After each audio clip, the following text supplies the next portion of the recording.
Hi welcome to UV tech influencer. ఈరోజు నా topic ఏంటంటే జాబ్స్ మీద.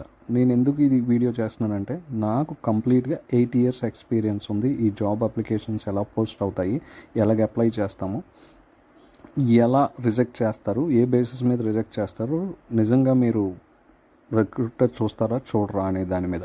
ఇప్పుడు నేను నౌకరీలోకి వెళ్ళి ఒక జాబ్ సర్చ్ చేస్తాను. ఒకదానికి ఏమొచ్చి అప్లై అండ్ కంపెనీ సైట్ అని ఉంటుంది, ఇంకో దానికి ఏమొచ్చి అప్లై అని ఉంటుంది. వాటి రెండింటికి డిఫరెన్స్ ఏంటి?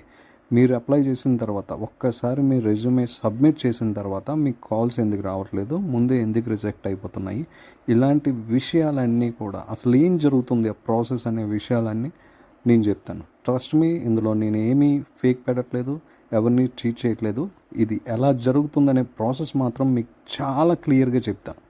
ఎంత క్లియర్గా అంటే మీకు అంతా అర్థమైపోతుంది ఒకసారి జాబ్ అప్లై చేసినప్పుడే. ఎటువంటి ప్రికాషనరీ తీసుకోవాలి, జాబ్స్ అప్లై చేసినప్పుడు ఏ ప్రికాషన్